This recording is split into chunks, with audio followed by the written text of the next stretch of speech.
one involving muscular and the other chemical activities, take place within the alimentary canal or digestive tract at the same time. The alimentary canal is a long tube extending from the mouth to the anus and coiled in parts of its course. Part of the canal is now being displaced so that the coiled regions can be clearly seen.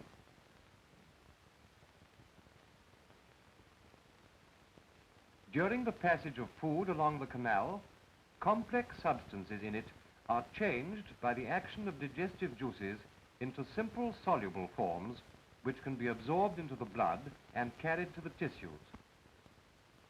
After the useful substances have been absorbed, the remaining material is passed out of the body.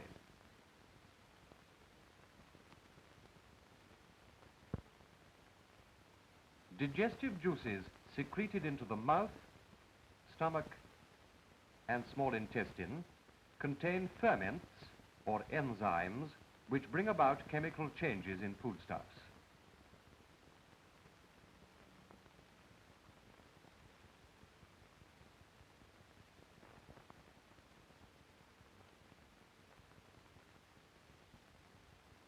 Glands, 3 on each side, secrete into the mouth through ducts a fluid called saliva.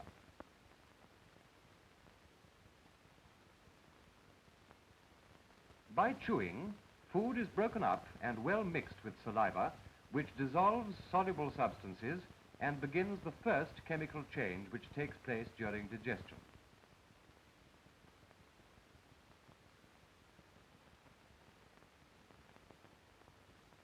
Let us examine the food in the mouth.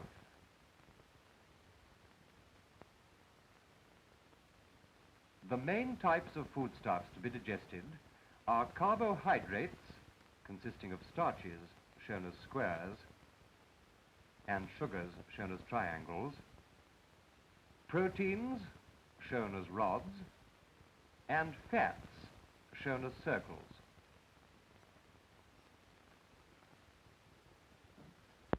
Chemical changes taking place during digestion will be indicated by the splitting of these symbols.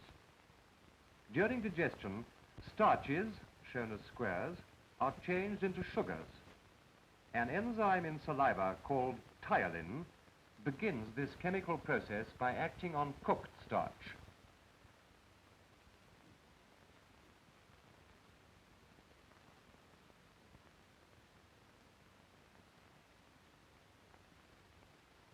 Saliva also acts as a lubricant and makes the process of swallowing easier. After swallowing, the mixture of food and saliva is pushed down the esophagus.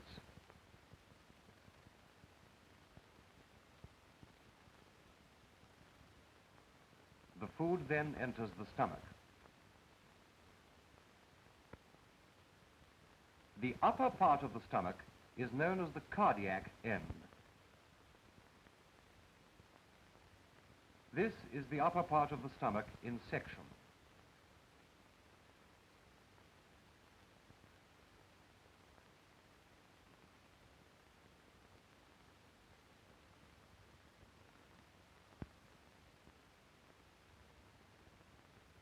The inner lining of the stomach contains glands which secrete a digestive fluid called gastric juice. Gastric juice contains an enzyme called pepsin, which acts on proteins. It also contains hydrochloric acid, which comes from special cells found only in the cardiac end of the stomach and mainly at the necks of the glands.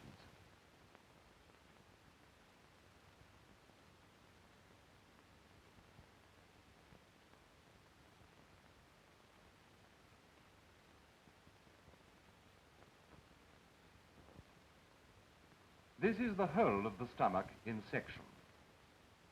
A bolus of food is passing down the esophagus and entering the stomach. At the cardiac end, rhythmic muscular contractions in the stomach wall mix the food with the gastric juice and press it on towards the lower end of the stomach.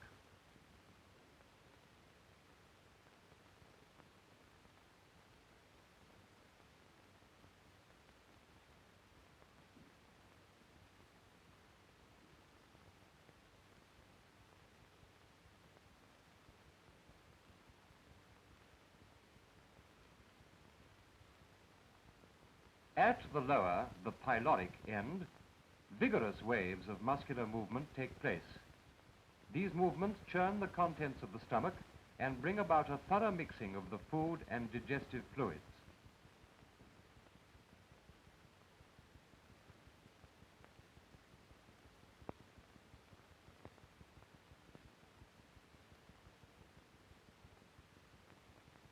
Let us examine the food in the stomach.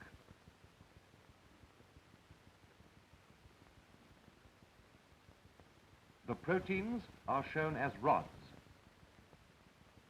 Changes in the proteins are begun by the pepsin in the gastric juice, which begins to break them down into simpler substances, proteoses and peptones.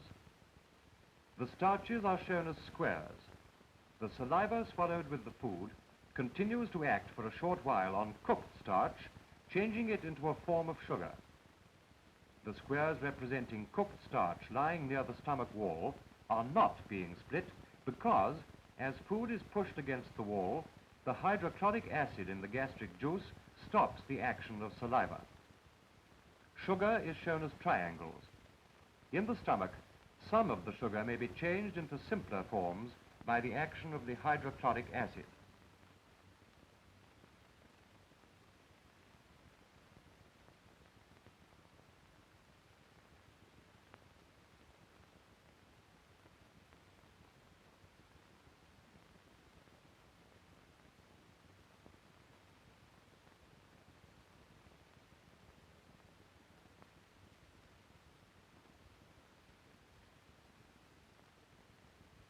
After thorough mixing of the food and digestive juices has taken place, small quantities of the partly digested food are released at intervals from the stomach into the small intestine.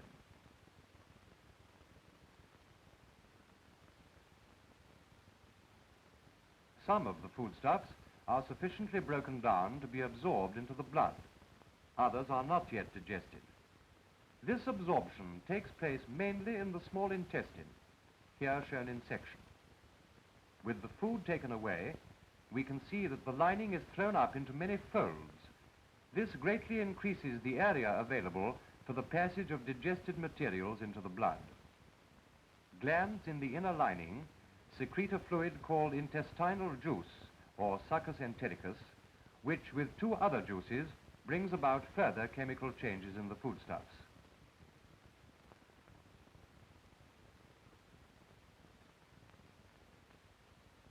Through this duct, bile, which is made by the liver, flows into the duodenum, the first part of the small intestine.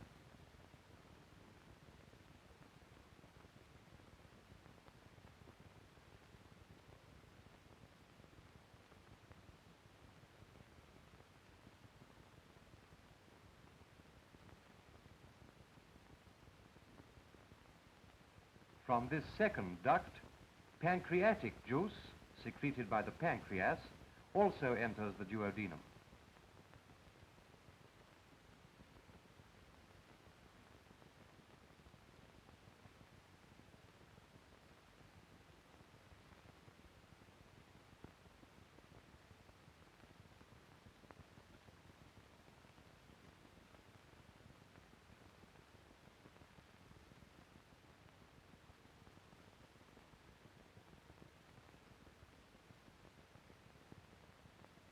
The mixture of food and digestive juices is passed along the length of the small intestine.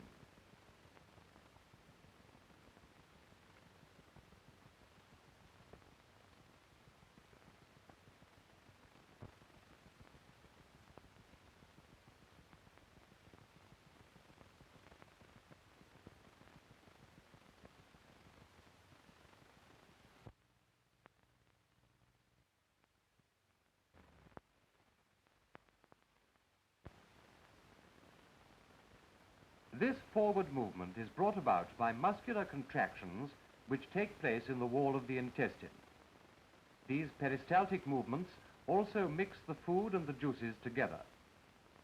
Further digestion takes place whilst the contents of the intestine are being moved onwards.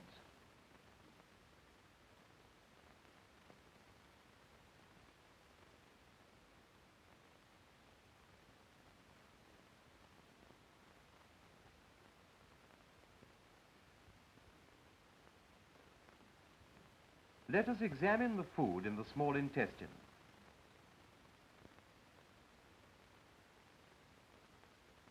The circles represent the fats. Bile breaks up the fats into a fine emulsion. This increases the surface on which lipase, the fat-splitting enzyme in the pancreatic juice, can act. Pancreatic juice acts on all three types of foodstuffs. The proteins are represented by the rods.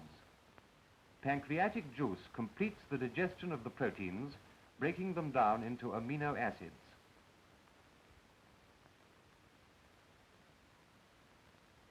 Carbohydrates consist of starches and sugars. Undigested starch is large squares, now being split into smaller squares, representing the first stages in the digestion of starch.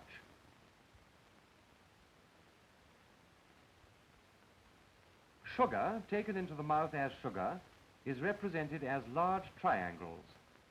This sugar and the partly digested starches, the small squares, are converted into simpler sugars, now shown as small triangles.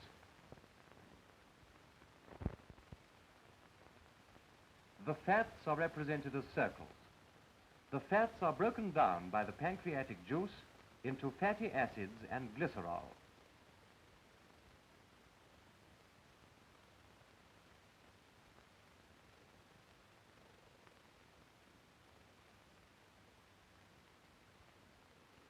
All the food is now ready for absorption into the blood.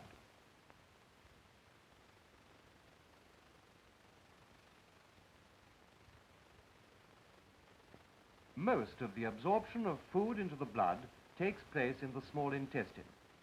This process is helped by segmentation, which brings the wall of the intestine into close contact with its contents.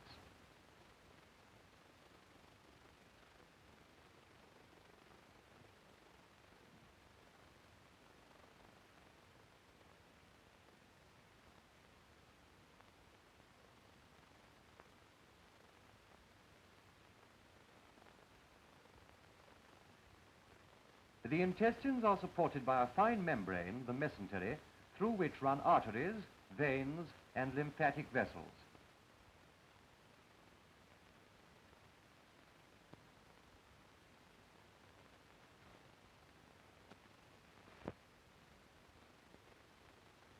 The mesenteric arteries and the lymphatic pass into the intestinal wall, where they branch into smaller vessels.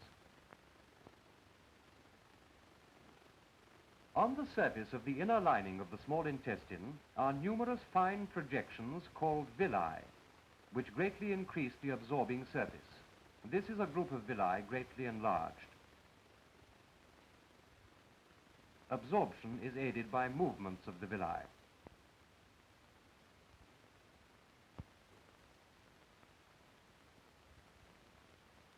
Between the villi lie the glands which secrete intestinal juice.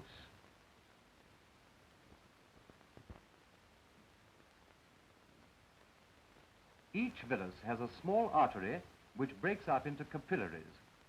The capillaries unite again to form a small vein.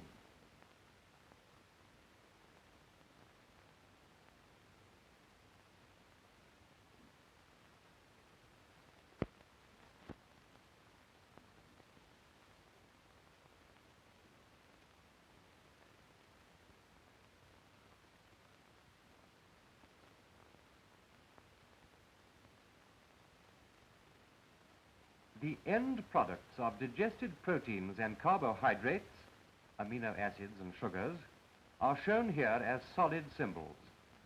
In the body, the amino acids and sugars are in solution and so are able to pass through the walls of the villi into the capillary blood and on into the veins. In the center of each villus, there is also a small lymphatic vessel carrying lymph and called a lacteal.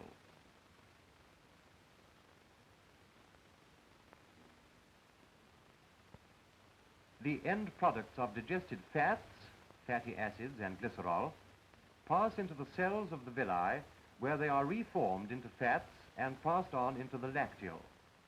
The contents of the lacteal are carried away in the lymphatic vessels.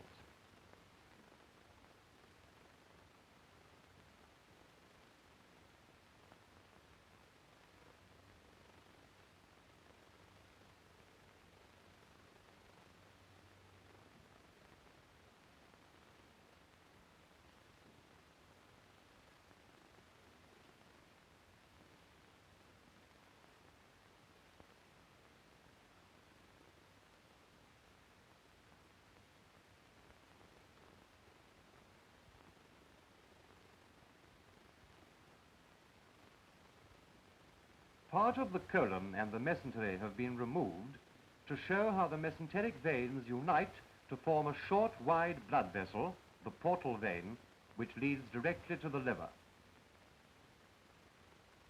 Blood carrying digested food away from the small intestine passes through the mesenteric veins and portal vein to the liver, where some of the substances in it are stored for future use, some undergo further changes, and some are passed on into the general circulation.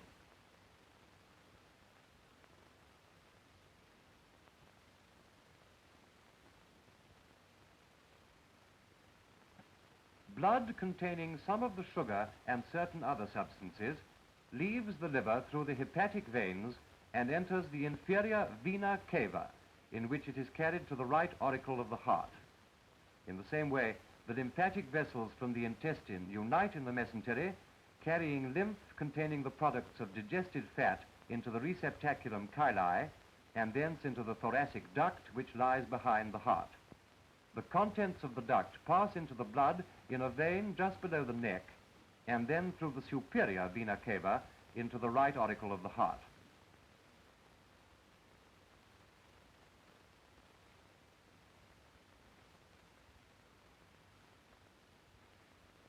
Blood from the superior and the inferior vena cava enters the heart and is pumped through the pulmonary arteries to the lungs, where it picks up oxygen and is then returned through the pulmonary veins into the left auricle. Pumped by the heart through the main artery, the aorta, this blood passes into branch arteries which carry it all over the body, distributing food and oxygen to the tissues.